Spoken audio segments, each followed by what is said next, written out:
Awards ఏ విధంగా ఇచ్చిండ్రు, దాంట్లో జరిగినటువంటి ఒక ఉపాధ్యాయులకు ఏ విధంగా నష్టం జరిగింది అనేటువంటిది విశదపరచడానికే వాటి మీద ప్రస్తావిస్తున్నాం. రెండవది గురుకుల వ్యవస్థ ఎట్లుండాలి, ఆ గురుకుల వ్యవస్థలో ఎక్సలెన్సీ ఉండాలి. అసలు ఏర్పాటు చేసిందే ఎక్సలెన్సీ బోధన జరగాలని ఏర్పాటు చేసినాం. కానీ దాంట్లో టీచర్లు లేకుండా ఎక్సలెన్సీ ఎట్లుంటుంది? కాబట్టి ఆ గురుకుల పాఠశాలలు, టీచర్స్ అవార్డ్స్, మూడో అంశం ఏదైతున్నదో మోడల్ స్కూల్స్. ఈ మోడల్ స్కూల్స్ కూడా ఆనాటి నుంచి ఈనాటి వరకు వాటిని పట్టించుకున్న నాదుడు కనబడతలేడు. కాబట్టి ఇప్పటికైనా కానీ ఆ మోడల్ స్కూల్స్ ఏ పద్ధతి ప్రకారంగా నియామకాలు జరిగినాయో దాంట్లో కూడా మంచి నాణ్యమైన విద్య లభించాలనేటువంటి తలంపుతోటి వెనుకబడినటువంటి మండలాలలో ఒక్కొక్క మోడల్ స్కూల్ ఏర్పాటు చేసినాం. కాబట్టి ఈ మూడు అంశాల మీదనే ప్రధానంగా కేంద్రీకరణ చేస్తున్నా. ఫస్ట్ ఏదైతున్నదో టీచర్స్ అవార్డ్స్. అసలు మాకు కావలసినటువంటి ఒక టీచర్స్ ఏవైతున్నారో పాఠశాలల్లో పనిచేసేటువంటి యొక్క ఉపాధ్యాయులందరికీ కూడా 5th సెప్టెంబర్ నాడు, అంటే సర్వేపల్లి రాధాకృష్ణన్ గారి జన్మదినాన్ని పురస్కరించుకొని ఉపాధ్యాయ దినోత్సవం నిర్వహిస్తూ ఉంటాం. సర్వసాధారణంగా వ్యాస మహర్షి పుట్టిన రోజును గురు పూజోత్సవం అంటాం.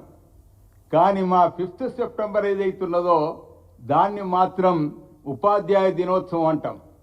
ప్రపంచవ్యాప్తంగానూ ఇది కేవలం భారతదేశంలోనే నిర్వహిస్తూ ఉంటాం. భారతదేశంలోనూ ఉపాధ్యాయ దినోత్సవం నిర్వహిస్తున్నాం. ప్రపంచవ్యాప్తంగా ఉండేటువంటి ఒక ఉపాధ్యాయ దినోత్సవం 5th అక్టోబర్ నాడు నిర్వహిస్తూ ఉంటాం. కానీ మన దగ్గర 5th సెప్టెంబర్ నాడు నిర్వహించేటువంటి దాంట్లో సెలక్షన్ ఎట్లుండాలి, ఏ విధంగా ఉపాధ్యాయుల సెలక్షన్ జరగాలి, దీంట్లో 2 రకాలైనటువంటి కేటగిరీ ఉపాధ్యాయుల నియామకం జరుగుతుంది. వాళ్ళని గుర్తింపు చేస్తాం.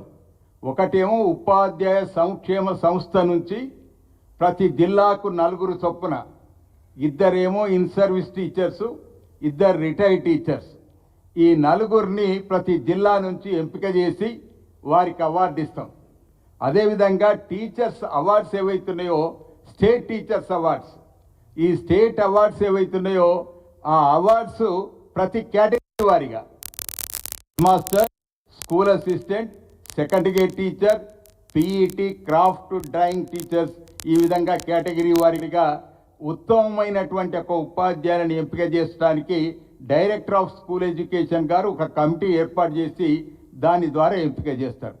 కాబట్టి మేము కోరేది ఏంటంటే నిర్దిష్టంగా ఎవరికైతే అర్హత ఉన్నదో పారదర్శకంగా ఆ టీచర్స్ని అందరినీ ఏర్పాటు చేసి వారిని ఎంపిక చేసి ఆ ఎంపిక ద్వారా అయినటువంటి వాళ్ళను నిర్దిష్టం తప్పనిసరిగా వారికి ఆ రోజు అవార్డులు ప్రదానోత్సవం చేయవలసినటువంటి అవసరం ఉంటుంది. ఇది నిర్వహణ జరిగేదంతా కూడా విద్యాశాఖ మంత్రి గారి ఆధ్వర్యంలో జరుగుతూ ఉంటుంది. కానీ ఇప్పుడు మనకు ఉన్నటువంటిది విద్యాశాఖ మంత్రి, ముఖ్యమంత్రి ఒకరే అయినారు కాబట్టి వారి ఆధ్వర్యంలో పారదర్శకంగా జరగాలనేది మా కోరిక. కానీ ఆ విధంగా జరగలేదనేటువంటిదే మేము డిమాండ్ చేస్తున్నాం. కాబట్టి ఆ రోజు పివి రంగారావు గారు విద్యాశాఖ మంత్రి గారు ఉన్నప్పుడు వారు ఇట్లనే ఎంపిక సరిగ్గా జరగకపోతే వారు రాత్రికి రాత్రి ప్రతి జిల్లా నుంచి ఉత్తమమైనటువంటి ఉపాధ్యాయుని ఎంపిక చేయించుకొచ్చి అందరినీ కూడా తెల్లారే వరకు రప్పించి వారికి అవార్డు ప్రదానోత్సవం చేశారు. ఆ రోజు కాంగ్రెస్లోనే ప్రధానంగా దీనికి అంత ప్రాధాన్యత ఉండేది. కానీ ఈ విధమైనటువంటి ఒక పొరపాటు జరుగుతుంది. ఇప్పటికైనా ముఖ్యమంత్రి గారు గమనించి ఆ అవార్డులు స్పష్టంగా జరిగేటట్టుగా ఆ విధమైనటువంటి నిర్ణయం తీసుకోమని కూడా కోరుతున్నాం. రెండవది గురుకుల వ్యవస్థ ఏదైతున్నదో ఆ రోజు పివి నరసింహారావు గారు విద్యామంత్రిగా ఉన్నప్పుడు వారు ఈ గురుకుల వ్యవస్థను ఏర్పాటు చేశాడు.